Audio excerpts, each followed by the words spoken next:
자, 오늘은 402페이지에 부동산 투자회사가 나오죠.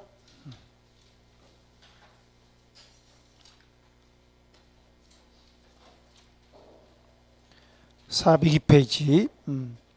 그럼 영어로 리치라고 돼 있어요. 리치가 이제 영어로는 리얼 에스테이트. 리얼 에스테이트 하면 부동산이죠. 부동산. 인베스트먼트 하면 투자. 그 다음에 트러치 하면 신탁. 고지고대로 번역하면 신탁이 돼버려요. 그런데 우리나라는 신탁형이 아니라 우리나라는 회사형입니다.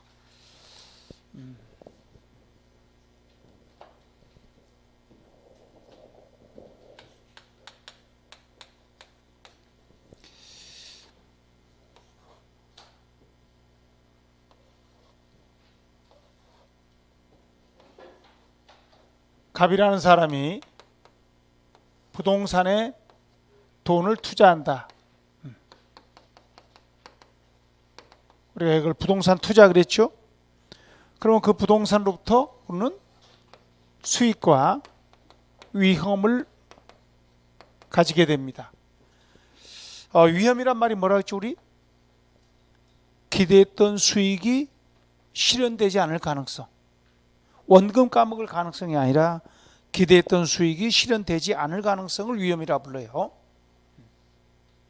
근데 이번에는 갑이라는 사람이 직접 부동산에 투자하는 게 아니라 전문가에게 맡기는 거예요. 자기 돈을 전문가에게 맡겼더니 전문가가 그 돈을 부동산에 투자해 가지고 거기서 수익과 위험이 발생하면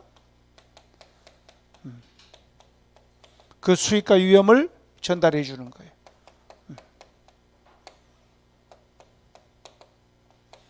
그러면 이 사람은 심부름한 대가를 먹어야 될 거 아니에요, 그죠? 네. 그래서 심부름한 대가, 전체 수익이 예를 들어서 100이 들어왔다.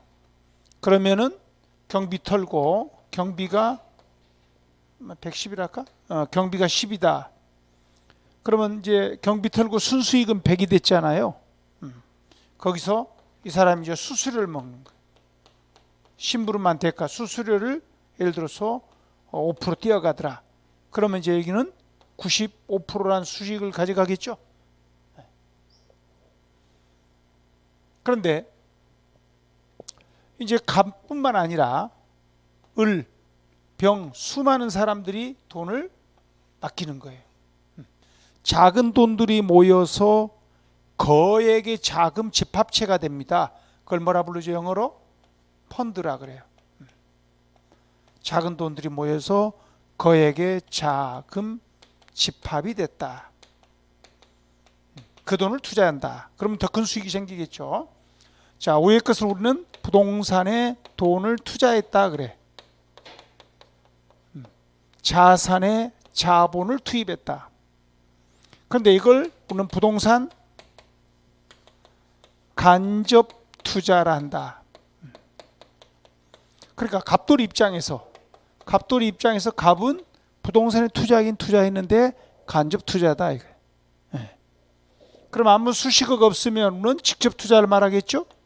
수식어가 없으면 직접 투자다. 이거.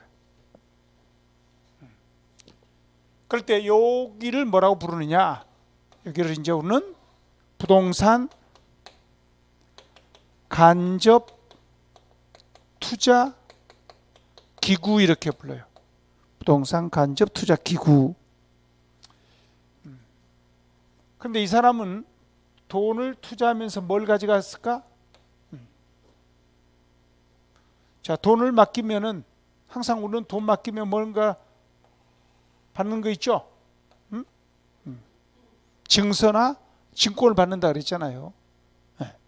그래서 여기서 이제 증권을 가져간다. 또는 증서를 가져가거나. 자, 이런 것이 금융이에요. 금융이란 실물의 흐름이 아니라 증권이나 증서의 흐름에 의해서 자금이 융통되는 걸 금융이라고 불러요. 금융. 그런데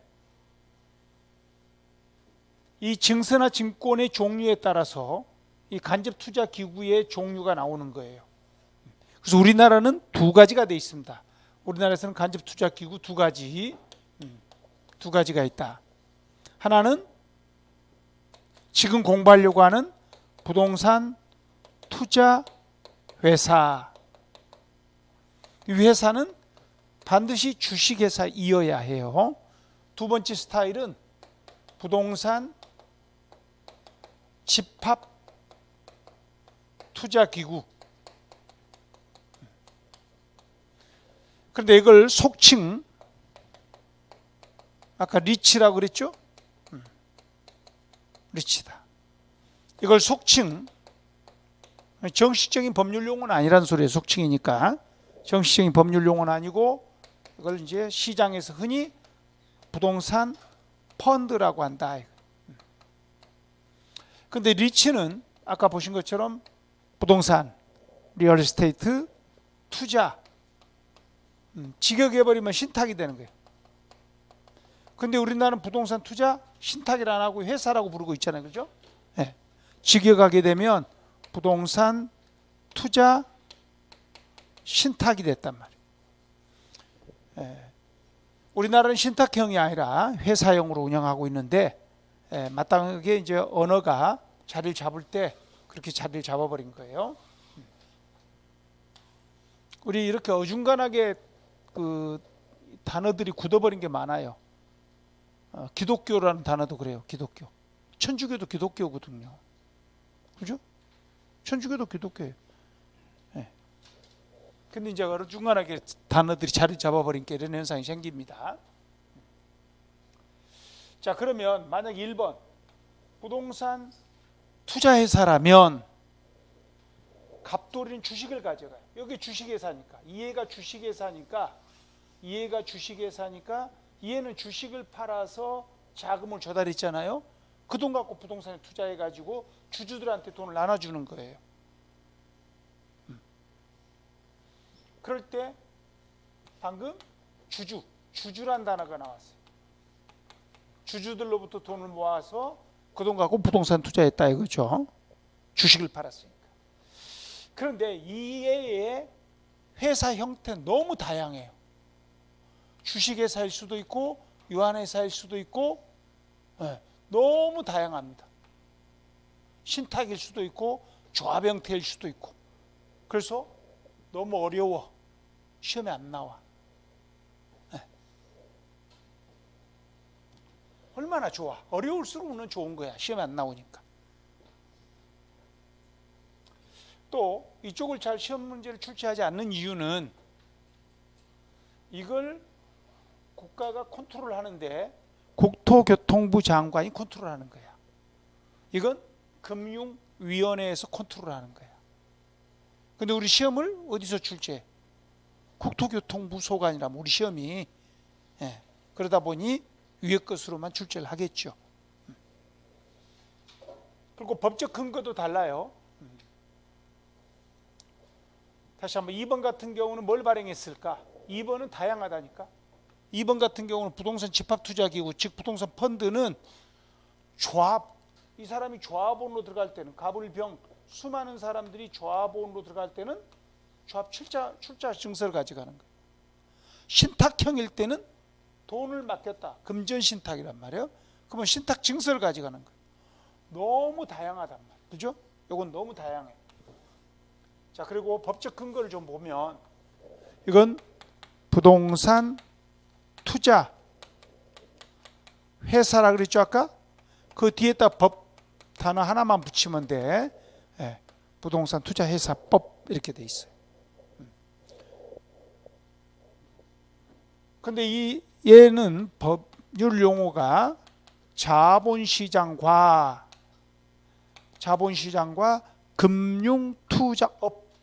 금융투자업에 관한 법률.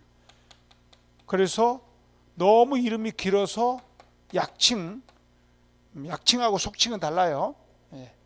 약칭은 국가가 공식적으로 인정하고 있는 줄여서 쓰는 말입니다. 지금 이건.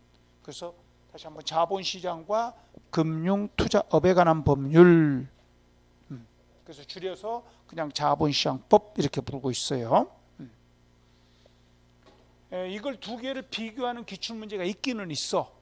근데 이건 간단하게만 물어본단 말이에요. 너무 복잡하니까. 오늘은 간단하게만 좀 하겠는데, 리츠 회사들은 주주들한테 돈을 받아서, 다시 한번, 이 리츠 회사는 주주들한테 돈 받아서 그 돈을 부동산에 투자해 가지고 수익을 되돌려준다 그랬죠. 그럴 때 리츠 회사는 부동산에다 돈을 투자했다는 것은 부동산 소유권을 가진다는 소리죠. 다시 한번, 큰 600억짜리 호텔을 인수한 거야. 그래서 호텔에서 수익이 나올 거 아니야. 그 수익을 주주들한테 되돌려준다는 거거든. 그러면 호텔 소유권, 호텔이란 부동산 소유권은 누가 가지고 있는 거야? 리츠 회사가 가지고 있는 거예요. 그래서 리츠 회사는 전체 총자산 중에서 70% 이상을 부동산으로 가지고 있어야 돼요. 다시 한번, 부동산 투자회사 같은 말로 리츠 회사는 전체 재산 구성 중에서 부동산으로 70% 이상 가지고 있어라. 근데 밑에 부동산 펀드라는 기구는, 기구라는 말을 쓸 수밖에 없는 이유가 아까 뭐라 했죠? 회사 형태도 있고 신탁 형태일 수도 있고 조합 형태일 수도 있고 너무 다양하기 때문에 회사란 말을 안 쓰고, 그 기구는 전체 재산 중에서 부동산을 50% 이상 가지고 있어야 돼. 좀 자유롭죠. 다른 재산을 가지고 있을 수 있게끔 규제가 심하지 않아요. 그 다음, 얘들은 돈 벌면 주주들한테 아까 90% 이상 배당을 해야 돼. 돈 벌면 아까 110이라는 돈을 벌었잖아요. 100이라고 해볼까? 100이라는 돈을 벌고 경비 처리를 10을 했고 수수료 5% 띄어먹고 그러면 85%가 돼버리죠. 그러면 법에 걸리는 거야. 90% 이상을 줘라 그랬다니까. 그래요? 아니, 법에 안 걸려. 왜 법에 안 걸리죠? 이건 총수익이야. 이 순수익. 요거 100에서 경비 털면 얼마야? 경비 털면 90이죠? 90에 90%를 주면 돼요. 그럼 81%만 줘도 되죠? 이해가세요? 다시 한번, 이 수익의 90% 이상을 줘란 뜻이 아니야. 총수익에서 경비 털고 나면 순수익이 얼마야? 순수익이 90이잖아요. 순수익이 90이니까 요놈의 90% 이상을 주면 돼. 그러니까 81% 이상 주면 되겠죠. 네. 그래서 그 순수익에 배당 가능한 수익이라고 그래. 법률 용어에서는 배당 가능한 수익의 90% 이상을 줘라라고 돼 있어요. 근데 얘는 안 그래. 얘는 법으로 정해놨지만, 수익 배당을 법으로 정해놨지만 이건 수익 배당을 약정하는 거야. 펀드 가입자들하고 같이 약정을 하도록 돼 있어요. 근데 약정이 보통 한 80%에서 90%는 됩니다. 그래도 가는 펀드 가입을 안 하니까. 그런 이제 그 정도만 물어봐요. 그 정도만 여기는 물어보고 더 이상 깊이 안 들어갑니다. 그럼 우리는 깊이 들어갈 것은 이제 부동산 투자 회사만 깊이 들어가면 돼요. 이제 저는 제일 관심 있는 게 뭐냐면, 주식 팔아서, 요 리츠 회사가 주식을 팔아서 돈이 들어오면 그 돈을 부동산 투자한다 그랬죠? 저는 관심 있는 게 이 법원 경매용 부동산이야. 법원 경매로 나온 부동산. 그러면 싸게 살 수 있겠죠? 싸게 사가지고 있다가 되팔아 나중에 비싸게 팔 거 아니야. 그 매매 차익의 90% 이상도 이해가 가져가는 거야. 임대 수익도 90% 이상, 매매 차익도 90% 이상. 그러면은 나는 돈이 1, 2억밖에 없으니 200억짜리 경매 물건 어찌 나 혼자 돈으로 사겠습니까? 근데 수많은 주주들이 모이니까 1억, 2억밖에 안 갖고 있는 수많은 주주들이 모여서 몇백억을 조성해가지고 그건 대형 빌딩도 사고 경매로 나온 거 싸게 사가지고 되팔아서 또 수익을 나눠 먹고.